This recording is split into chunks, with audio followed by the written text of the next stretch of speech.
Hello mga kaamat. So ngayon sa video ito, nais ko lang humingi na opinion nyo. Baka alam nyo kung ano yung pwede kong mangyari or pwede kong gawin para mabawi yung pera ko na nawala sa akin. So kasi kanina, around 7:30, pumunta ako sa Alphamart dito sa Barangay Kota para mag-cash in. Kasi may babayaran ako. So pinili kong Alphamart kasi kapag doon ka nag-cash in, di ba, walang charge. So, minimum doon is 8,000. So, pag 8,000 na, libre pa yon, wala pa siyang charge. So, doon ako nagpa-cash in. Pero ang ginamit ko kasi, yung number ng kapatid ko. Yung number ng kapatid ko ang ginamit ko kasi yung aking account, full na siya. So, hindi na siya pwede maka-receive. So, yung number ng kapatid ko, sabi ko, if ay, doon ko na lang ipapasok para yun na lang gagamitin ko pambayad. So, ano nangyari, nung nag-cash in na ako, okay naman yung process, okay naman lahat, pero walang lumabas na resibo, wala din QR code, pero successful. Tapos nung chinat ko yung kapatid ko kung pumasok yung pera, sabi niya, hindi pa daw. So, medyo kinabahan na ako. Pero sabi ko, baka naman late lang or baka naman mahina yung signal, hindi pumasok.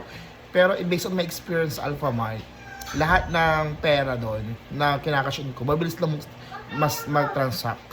Lagi siyang successful. So, ano nangyari? Nung chinat ko yung kapatid ko, kung wala pang may pumapasok, kinabahan na ako. Tapos sakto yung kapatid ko isa, yung bunso namin. Kakauwi lang niya, nagpasama ako sa kanya. Sabi ko, balik tayo sa Alphamart, magtanong-tanong tayo kung ano nangyari. At then sabi nung cashier, yun daw palang chaos machine na yun ay parang nakilagay lang. Nakilagay lang sila. So, wala din nila alam kung ano yung process, hindi sila tinuruan and all. Tapos meron doon dalawang lalaki, parang nag-install sila ng lights or nag-aayos sila, mga maintenance.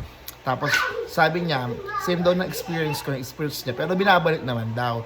Tawagan ko na lang daw yung customer service. So ito yung kapatid ko naman, kasama ko siya, habang ako yung nasa unahan, kinokontak ko yung customer service na nakapascal dun sa kiosk. Kumontak na pala siya ng, meron siya sa akin binigyan na number. Tapos kinausap ko, akala ko naman, kausap ko siya. So hello po, ganyan. Tapos sabi ko, ay ma'am, ganito po kami po, nakain po yung pera ko, etc. Tapos sabi naman niya, baka yung pera nyo, sir, nasa may sukli. Kasi pag ganon, is either na yung kiosk is, yung kiosk ay humina ng signal or nagloko. So, yung pera na supposedly ipapasok doon sa Gcash mo, ay maipon doon sa may sukli mo. So, which is tama naman yung sinabi nung kausap ko sa telepono, tsaka yung lalaking nandoon na experience niya. So, sabi ko, parang legit to. So, siya. So, kausap ko, and then, tapos ay merong OTP pala na sinend doon sa cellphone number na pinadala ko ng pera. And then, pero bago pala mag-send ng OTP, sabi nung kausap ko, sir, bunutin mo muna yung kiosk kasi baka nagloloko. Tapos meron dyan lalabas na resibo and all. So, process ako, binunot, sinaksak. Okay naman, pagka buhay ng machine, may nag-send agad na OTP or may nag-send agad doon sa kapatid ko. So, sada nakuha niya yung thought. Sa mangyari talaga, may nag-chat na OTP. Tapos sabi ko, ma'am na, ito po yung OTP, ganyan. Tapos, yung talaga machine, lolo ko siya. Talagang hindi na siya gumagana. So, sabi ko, ma'am, lolo ko po yung machine. Paano po kaya ito? Pero dalawa po kasi dito yung Alphamart. Meron po doon sa kabila. Pwede mo kaya kami lumipat para po ma-access nyo kami? Pero what if kaya sign na kaya yun ng Kuya Imus na wag na ako tumuloy, di ba? Pero umalis pa din kami. So lumipat kami doon sa kabilang machine kasi ang goal ko talaga, mabawi na yung pera, di ba? Mabawi na yung pera. So gusto ko na siyang mabawi kasi nga gabi na tsaka may babayaran ako.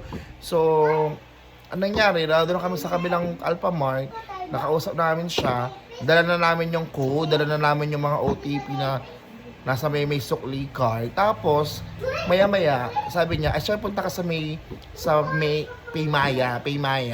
Tapos, ito yung, type mo to number na to. So, type ko yung number, and then, pagka-type ko yung number, tapos, yung number nung kapatid ko, na kung saan ko pala dala yung pera, and then, nag-send naman, successful. So, iniisip ko, legit siya. Hanggang nung sabi ko sa kapatid ko, tinawagan ko siya, wala, hindi pa masok yung pera, pero nag-successful na may nang text sa kanya na nakapag-send na tayo nung 8K. So, anong nangyari? Wala. Tapos tinawagan ulit namin yung kausap namin sa telepono. Sabi ko, saan mo ba nakuha yung number? Sabi ko sa kapatid ko, sa Facebook page niya para nakuha yung number. Pero, sumasagot pa din siya na sabi niya 30 to 1 hour daw or katagalan daw 24 hours. Pero nang search ako ngayon, yung number na ito, yung number na yon parang biller name na siya or biller number na siya or what. So guys, tulungan niyo ako kung paano ko mababawi yung pera na yon or kung scam ba talaga yon. Or kung meron kayong alam na taga Lucena kayo or taga Quezon kayo na pwede ko makontak sa customer service para masabing na-scam na ba ako or babalik na ba yung pera ko. Pero sabi nung kausap namin, 24 hours. 24 hours daw pinakamatagal, di ba? Ayun, 24 hours daw. Pero hanggang ngayon wala pa eh. Pero ako talaga malakas ng kutob ko na scam na ako. Kasi nung nahimasamasan na ako, noong na-realize ko na bakit parang ang na-scam na ako, binilikan ko yung step. Binilikan ko yung step talaga nung sinasabi niya. Tsaka ko lang nabasa yung bawat detail na para talagang nag-ano ako. Para talagang yun na yun. Para nagsend na ako ng pera from my sukli card. Yung kasi may sukli card, doon pupasok yung perang kinain na ipinasok ko dun sa Paymaya. So, ayun. Tapos sabi nung kausap namin, bakit po kaya Paymaya na? Dapat GCash. Eh kasi nga daw. Dahil sabi, bakit daw Paymaya? Kasi nalolo ko daw yung GCash. So, ayun. Sana sobrang gulo ng akin thought. Pero sana nag-gets nyo ako. Ama, kung anong gagawin. Kasi hindi ako mapalagay.